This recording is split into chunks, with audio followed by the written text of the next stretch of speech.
1. For clarification, I'm female, and at the time of this story I was 19 years old. I was in Paris, as I had been many times before. However, this time I was not alone, but with a female friend of mine. She had been asking to join me on my weekend trips because she wanted to share my exciting lifestyle. She listened to my stories of models and movie stars hanging out at my favorite Parisian club, and wanted to join in on the fun. So we decided to take this trip together. Booked a train ticket and a room in a cozy hotel near Châtelet, and off we went. On our first day, we walked for hours checking out just a few of the more colorful areas, where I used to always hang out. Later in the afternoon, we decided to go back to the hotel, have something to eat, and then prepare ourselves to go clubbing. While doing so, though, my friend started to feel sick. Maybe she ate something that her stomach disagreed with. But let's just say that the bathroom became her best friend. And so I suggested we stay in the hotel, watch a movie or something, and head back out the day after. My friend, though, feeling guilty for holding me back, insisted I would go to the club on my own.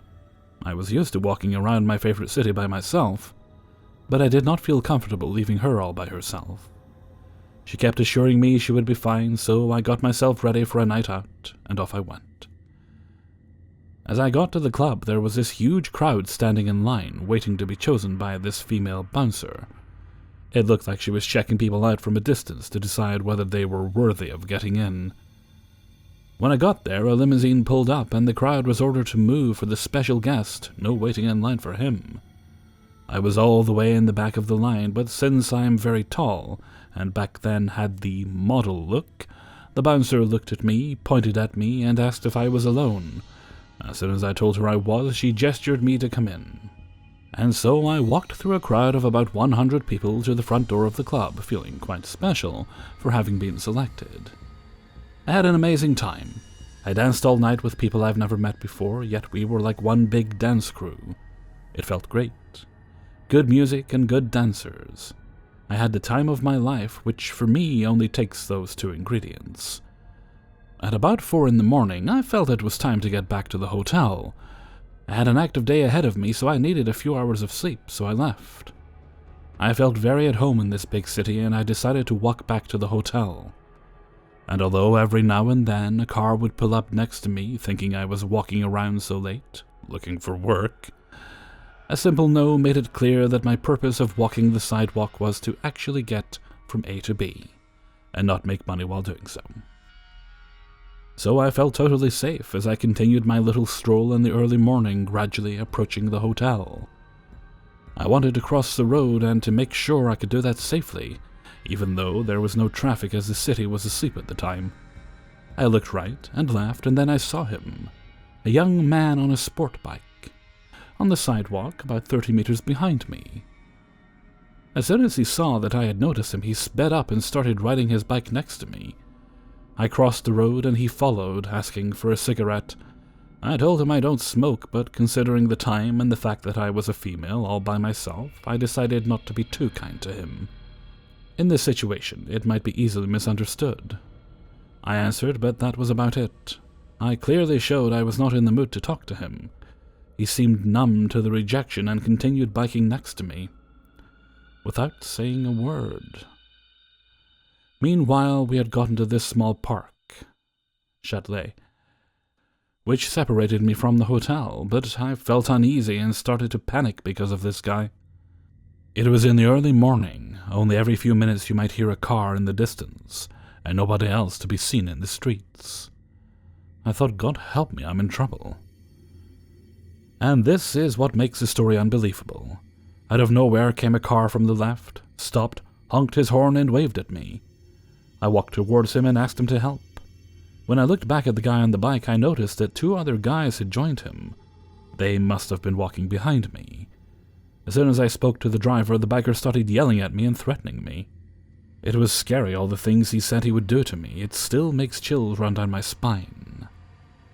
The guy in the car, a total stranger, told me that he was willing to help and take me back to my hotel. However risky that was, refusing his offer meant I'd be by myself again and definitely be in danger. So I got in his car. When he started driving, I was still in shock. But every time he turned into a street that seemed to go in the other direction, I panicked. He assured me that if I felt unsafe, I could just get out. There are many one-way streets in Paris, and there was simply no other way to get where I wanted to go. So I trusted him, and he did as promised. Drove me to the front door of my hotel, and left. I went to my room and had a very scary story to tell my friend, who was quite happy after all that she had not been able to join me. 2. So this happened around a year ago, but it feels fresh in my mind because of how strange it was. But it probably won't be as crazy as most of the other stories you've heard. For some context, I was about to turn 20 and was in my junior year of college. The college I attended was fairly small but in a very large city. It's a private school, and instead of dorms, they rented out various apartments for the students in residential apartment buildings in an upscale part of the city. I lived in one of them. This was considered on campus, in a one-bedroom apartment on the 17th floor with 2 other roommates. Most of the tenants in my building were older businessmen and models. However, there are several colleges in the area that brought in wealthy international students as well, so you'd see a few in the building every now and again. I believe it was a Friday night around 10 p.m. and my boyfriend, Sam, and I were watching Netflix and having a glass of whiskey. My roommate and her boyfriend were asleep in the bedroom, but they come in a little later in the story. A few things to note. One of my roommates, Amanda, had started living with her boyfriend at the time, who lived a few floors down from us. She was often in and out because she still kept most of her stuff, clothes, makeup, etc., in our apartment, due to the fact that our school had strict rules and we had room checks once a month, so it had to look like she still lived there.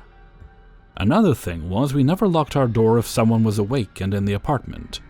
Probably not the smartest thing, but hey, we were on the 17th floor in an upscale part of the city.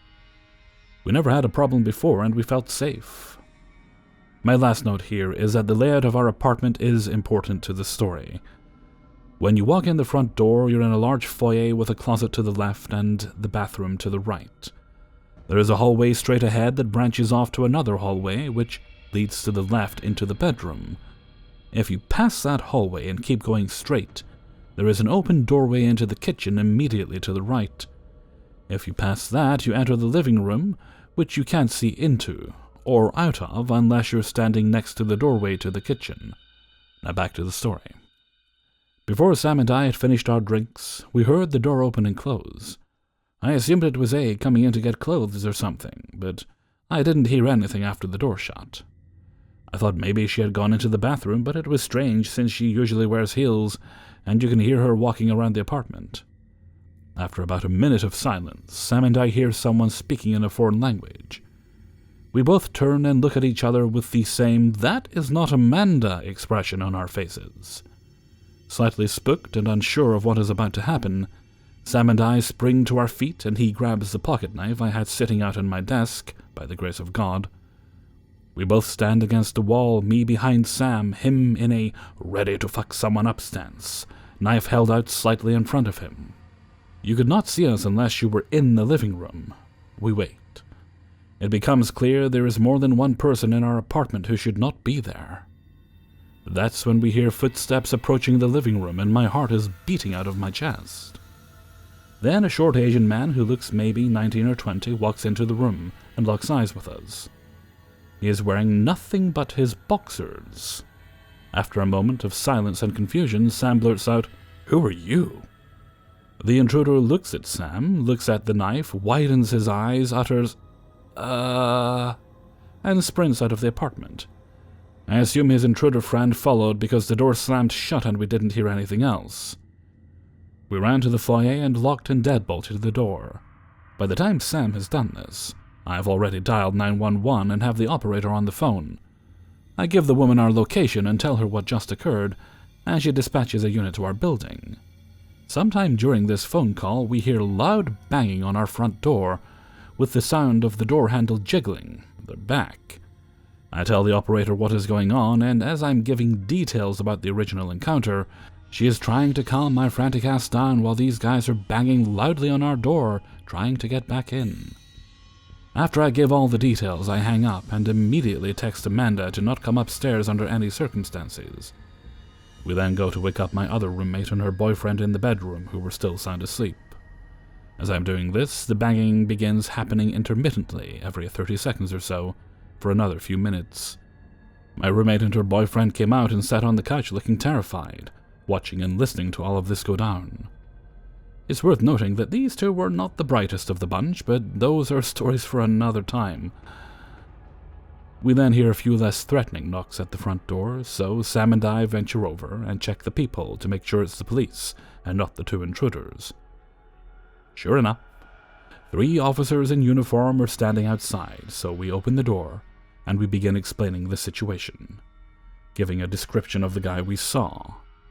We didn't see the other one, but they shouldn't be hard to recognize considering at least one of them was basically naked. As I'm talking to the officers, one of them turns to look to their left. Sure enough, the intruders were walking towards our door again. The officers excuse themselves, close the front door, and go to confront the 2 men. We couldn't hear much of what was going on behind the door, so we stood in the front room, waiting for the officers to come back and give us the tea. After a few minutes, the officer knocks on the door again and tells us what they've learned. Apparently, the 2 men did not speak much English, but from what they gathered, they were drunk, like really drunk. The men told them they were looking for the laundry room. It made sense to me at first, but looking back, I don't think that's what was going on. They had no laundry with them, and it was clear once you entered the front door that it was an apartment and not a laundry room at all. You certainly wouldn't continue walking past a kitchen and into an apartment living room if you were looking to do laundry. But who knows, maybe they were just that drunk. Here's my favorite part of the story. The officers found out the 2 men lived in our building, on our floor, just 2 doors down the hall. As I've said before, it wasn't uncommon to see international college-age students in the building, and it could have simply been a harmless drunken encounter. Something about the whole thing never sat right with me, though, and I really feel like I was in danger. Sam and I look back on it now fondly and have a good laugh, but at the time I was shitting myself. I don't recall ever seeing the intruder again after that, and I moved out a few months after, but to the drunken, naked man who entered my apartment that night looking to do laundry, let's not meet again. 3. My best friend and I grew up in a sleepy wannabe New Jersey, central Florida town, and were the outcasts. We had met in 6th grade when I overheard her talking to another classmate about bionicles, my 11-year-old self's passion. We became fast friends and soon were inseparable. Soon began the gauntlet of sleepovers, birthday parties, and family gatherings. We were practically siblings. She was the first person I'd come out to as bisexual, and in turn I was the first person she told about being trans. Her home life was tumultuous, though I can't say mine was any better. We often had the habit of taking refuge at each other's houses. Like I said, we became like siblings. Her father was an alcoholic, strict and prone to physical discipline. Her sister was a stuck-up girl who soon gravitated towards the hicks and jocks when we entered high school, and her mother was a pseudo-vegan hippie love child held over from the 80s. When I was 23, herself 22 at the time, we had another long night of sleeping over in order to let her escape yet another fight with her mother. She had recently lost her job at Walmart, and I was going into my first shift at Taco Bell the next day. On the drive home the next morning, she excitedly told me that since she now had her own vehicle, she would be applying at pizza places that were in need of a driver. I was proud. It was the first time she'd hunted for a job on her own, as I'd usually been the one to coax her to apply where I was working. Not that she ever lasted very long. My first training day goes quite well. My co-workers are friendly and try to get me to talk more. My manager likes to playfully embarrass me, a fat white guy, by trying to get me to talk hood to other workers. Being a training day, it wasn't a very long shift, but I had been up early in anticipation, and this was my first day on the job in a few months. I got home around noon, informed some of my internet friends that my first day went well, and around 5 p.m. I start to bed down, drained from a good day. As I'm preparing to lay in my bed, I get a Steam message, her lamenting another fight with her mother, and asking if she could come over. Now I had started to grow a bit weary of the fights on their end. I had begun to repair my relationship with my family, and a few friends and I had given her advice many times on how to better approach things. In my infinite wisdom and eagerness to sleep, I left the message on read and drift off into slumber. At around 8 p.m., I awakened to her bursting into my room in a panic. Having just been ripped from a dream, I am groggy and disoriented. I drag myself to the bathroom to relieve my bladder and come back to my room to find her rocking back and forth on my bed. It is at this time I notice she is covered in blood, so I ask what happened. She informs me that she just saw someone murder her mother with a knife. My mind goes blank. In the deepest parts of my mind, alarm bells start ringing. Isn't the rocking back and forth a bit overdramatic? Why didn't she call the police? But this is my best friend. I've known her for over a decade. And we were the only two people in the world we could count on. I suppress it and go inform my sister and stepfather. My mother had passed the year prior, and it was roughly a month to the anniversary of her death. We were all in a dark place, antisocial as always. It was the only way we knew how to handle emotional issues. When I inform my family, they immediately go to the same place as I had, though they are far more vocal about it. I offer excuses I knew myself were flimsy and return to the room, phone in hand. I convinced her to call the police, and I can hear her explain the details over the phone. A man in a black ski mask. When the cops arrive, she swears up and down that it's most likely her father. They send cars over to the crime scene and take her in for a statement. I ride with her in the back of the cop car over to the sheriff's office. It gets to be around 2 a.m. Her sister was brought in, as was her father. I have work the next morning and request to be taken home by a police officer. It takes me a while to go to sleep that morning. The next day at work I am quiet, until my manager asks me what has happened. I inform him, but decide to work the rest of my training shift. When I get home, my sister informs me she had confessed. Her mother threatened to kick her out for not being able to find a job, and in a rage she had taken a kitchen knife and stabbed her repeatedly. My mind froze like a bad computer, and I turned my face to my monitor. I was in a Discord call at the time, and all I could weakly say is, "My best friend confessed to murdering her mother," before hanging up and laying on my bed. Her last trial was the 7th of this month. I don't know the results, though my grandmother tells me she took a plea deal for life in prison rather than the death penalty.